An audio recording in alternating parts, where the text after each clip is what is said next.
Profesor Mihajlović, raziskovalci odseka za kompleksne snovi Inštituta Jožef Štefan, katerega tudi vodite, so v zadnjem letu in pol objavili kar nekaj dosežkov v prestižnih mednarodnih priznanih znanstvenih revijah.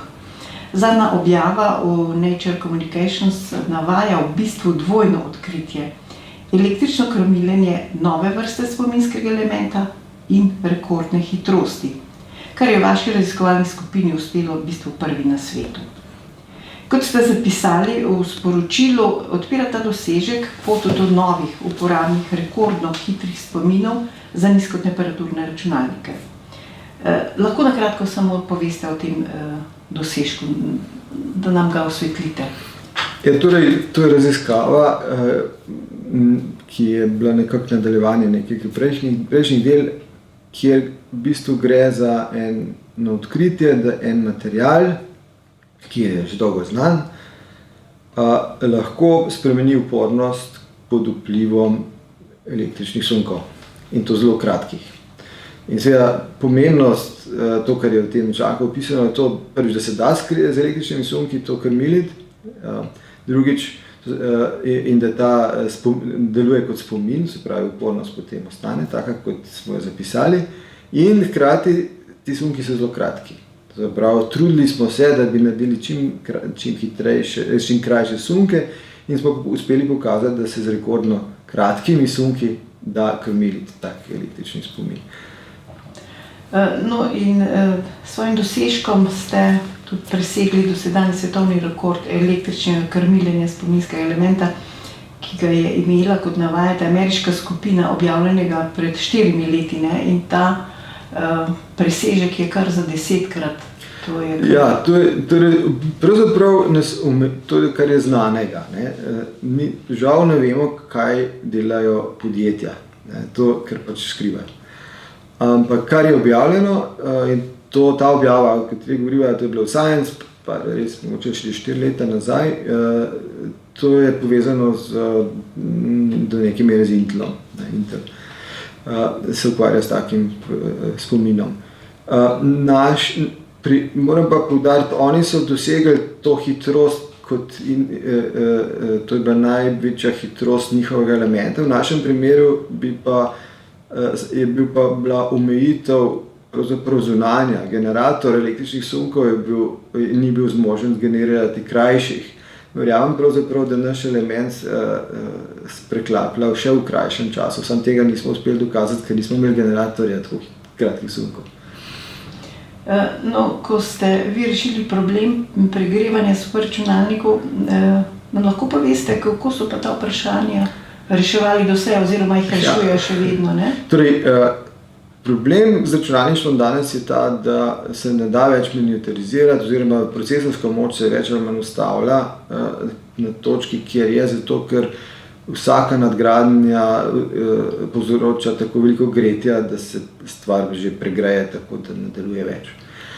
In ni arhitekture in ni načina na osnovi današnje tehnologije, kako bi to pospešili, torej procesor je še pospešili.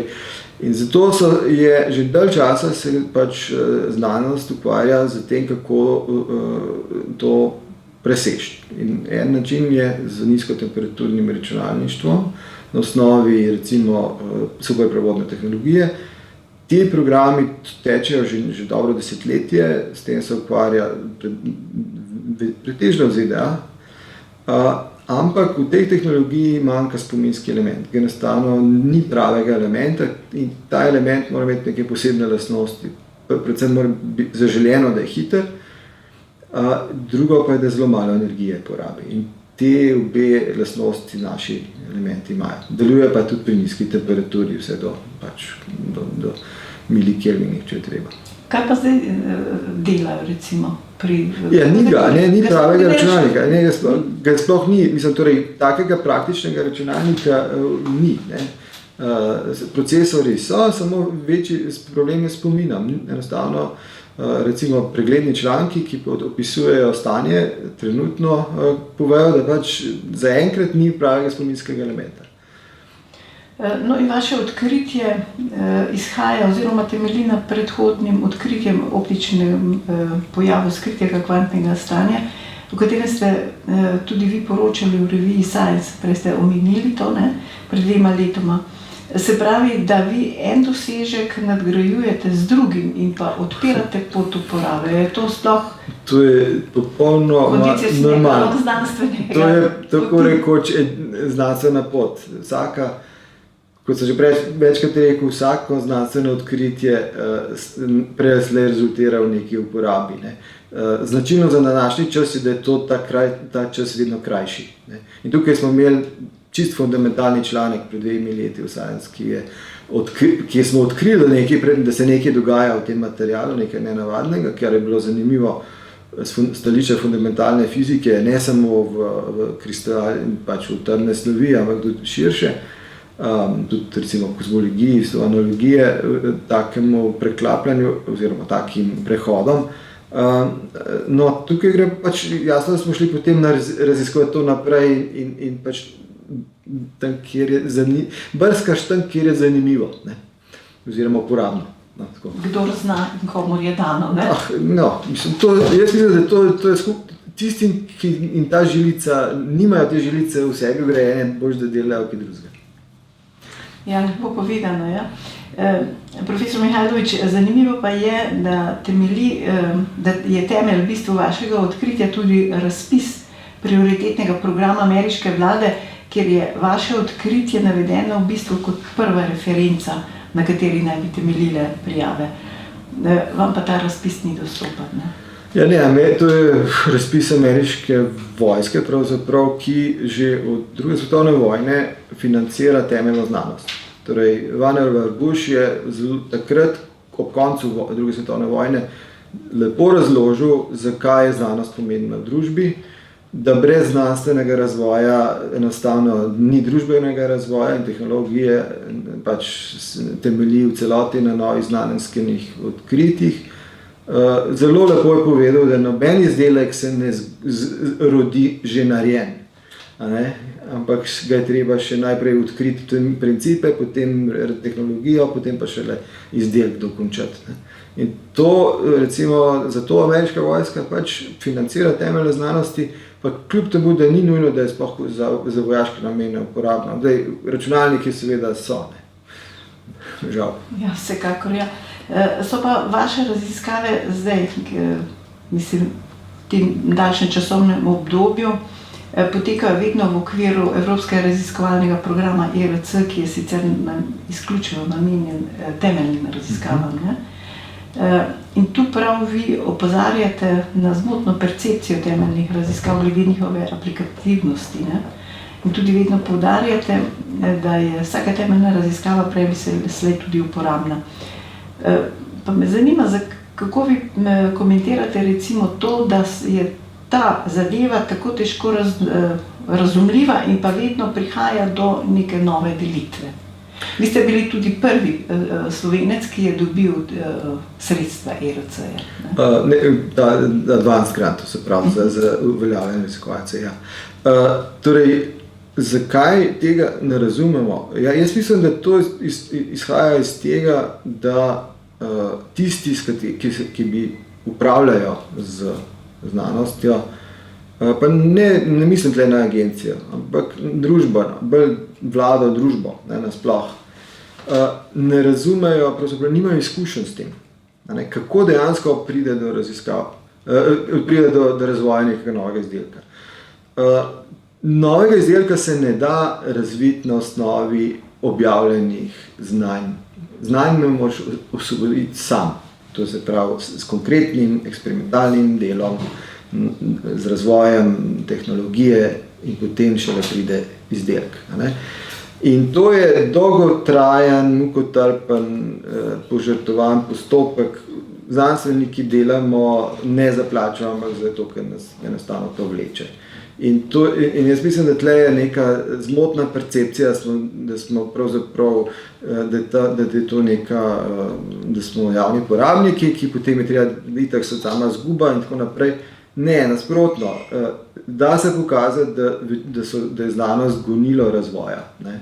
In razvoj je pa tisto, tehnološki razvoj, tisto, kar priprinese dodano vrednost.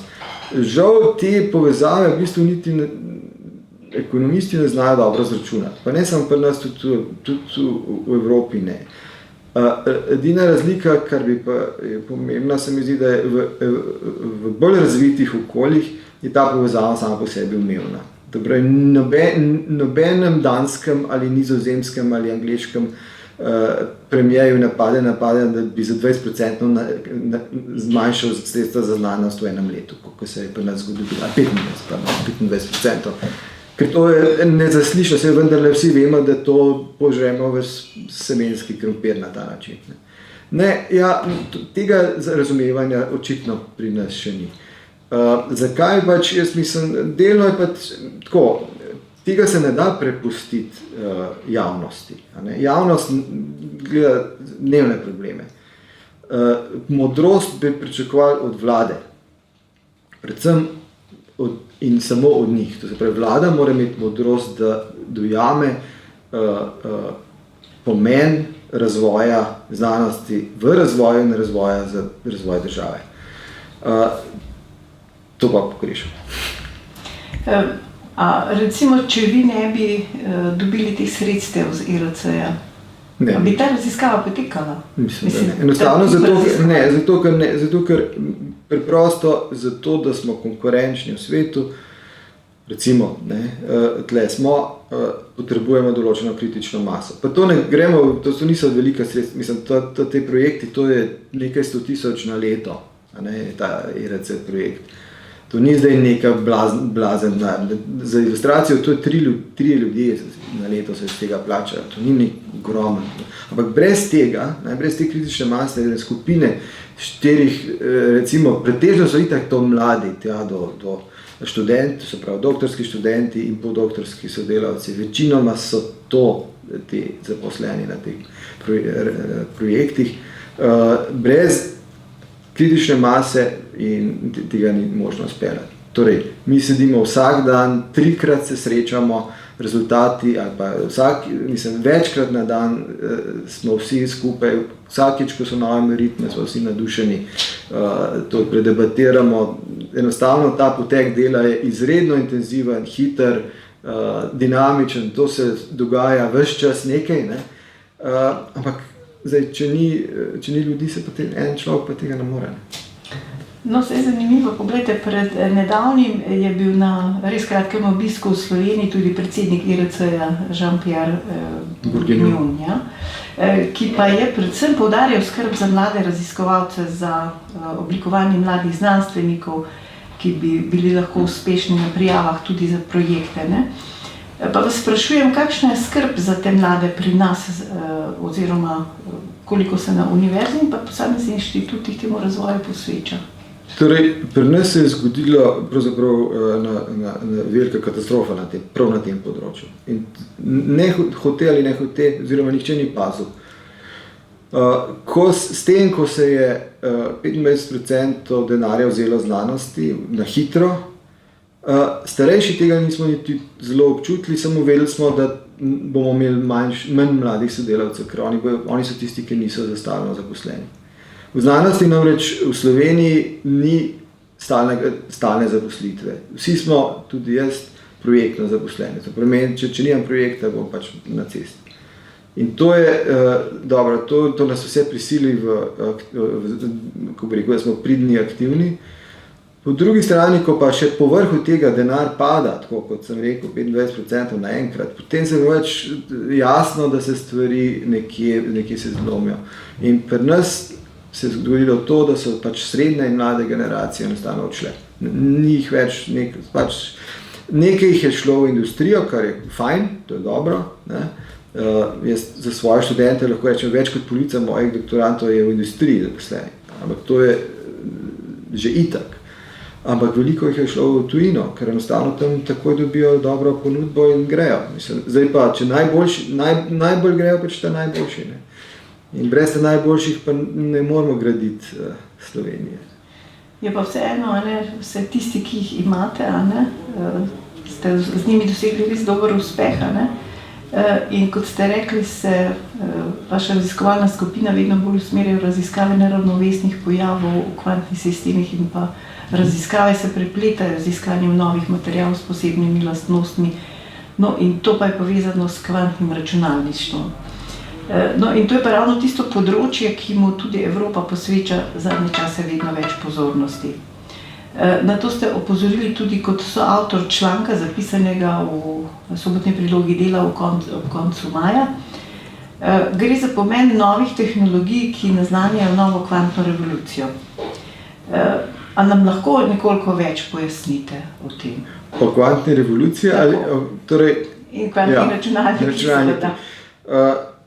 Gre pravzaprav za to, da jaz mislim, lahko tako rečemo, da je nanotehnologija, ki se je ukvarjala z majhnimi stvarmi, pripeljala do tega, da zares dobro lahko kontroliramo stvari na ravni atomov, torej na kvantni ravni.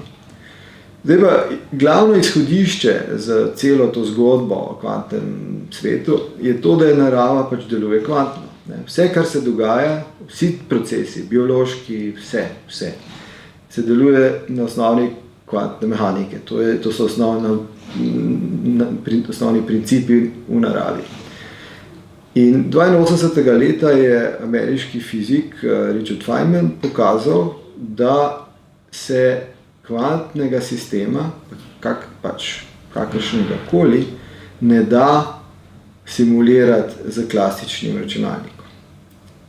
V principu je nemogoče. Nikoli klasični računalnik na osnovi Turingovega stroja ne more izračunati kvantnega problema.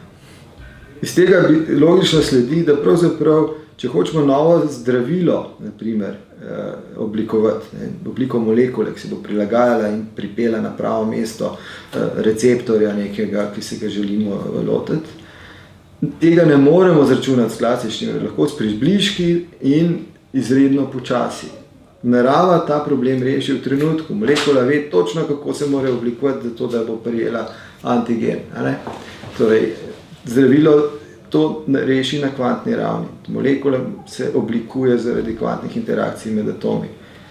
Tega problema na klasičen način ne moremo rešiti. Spravi, farmacevtska industrija, kot primer, veliko vlaga v izračune možnih molekul in tako dalje. To je ogromen biznis, ogromni računalniki so to dejansko po svetu uporabljeni so to.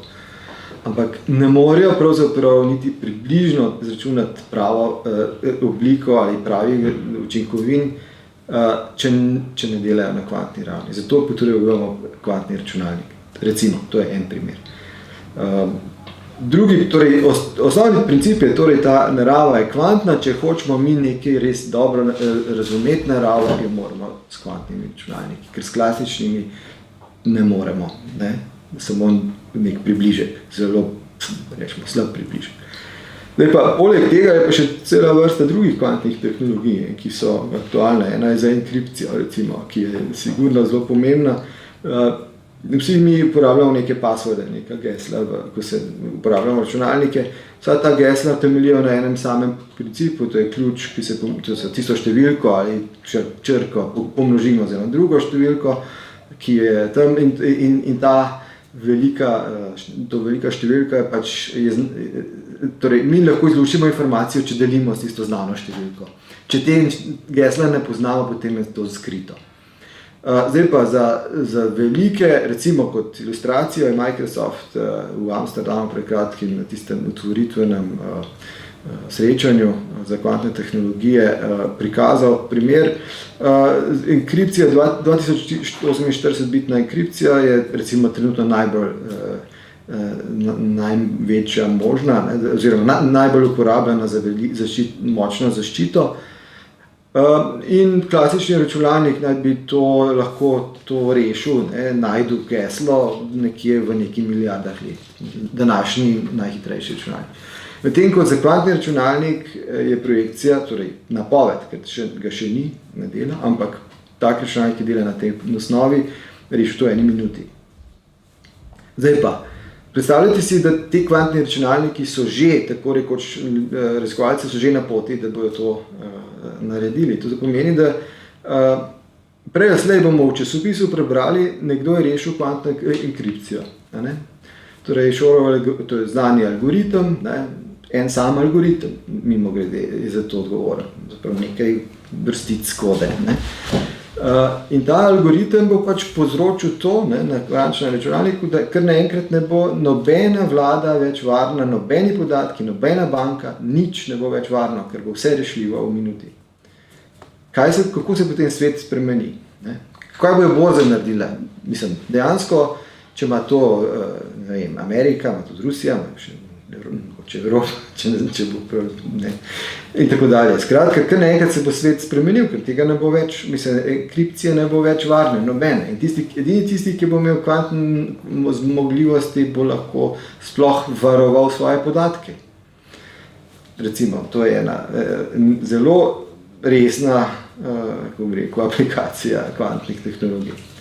In Evropa se tega zaveda in ja, mislim, vsi, torej države, v katerih vlade poslušajo stroko, ne, se tega zavedajo. Kako bi vam uspelo obdržati skupino raziskovalcev, da dosegate take rezultate? O kvalitetnih kadrovskih primanjkljajih namreč vedno pogosteje govorimo na vseh nivojih. Ja, tako, mislim, naša skupina je zelo mednarodna. Mi smo uspeli dobiti iz Ukrajine, takrat, ko se je tam dogajala vojna, krem de la krem z njihove univerze. Ne. To je dejansko, najboljši študenti seveda naredijo ogromno. Ne. To je eno, drugo, ne, ampak imamo tudi raziskovalce z vsega sveta tukaj in tudi seveda Slovence in to smo zelo mednarodna skupina. Pač, navdušenje je tisto, kar jih privlači. Ne. Torej, aktualna tema in navdušenje, to pač ne plača. Ne.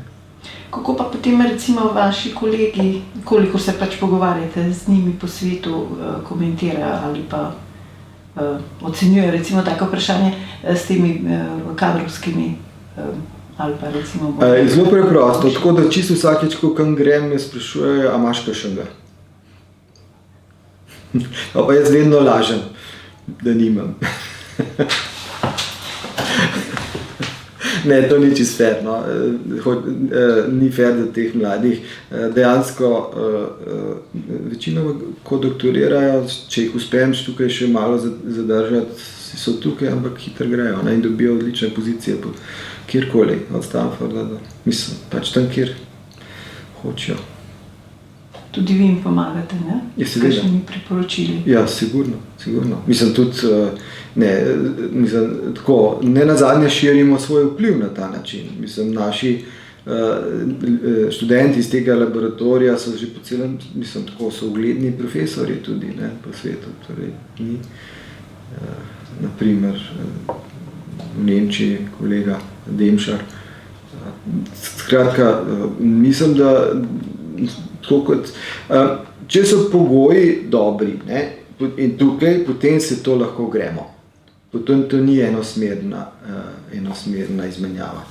Če so pa tukaj pogoji nekonkurenčni in slabi in skozi neki pač se soočamo samo s tem, da nam manjkuje denarja, potem pač je tukaj se dejansko študenti, mladi rodijo, jih pripeljemo do diplome, ne, in potem s to doto pošljemo v tujino, ne. Torej, šolamo za druge. Ne. Drugi pa veselo sprejmejo dobre študente, hkrati z doto. Ne.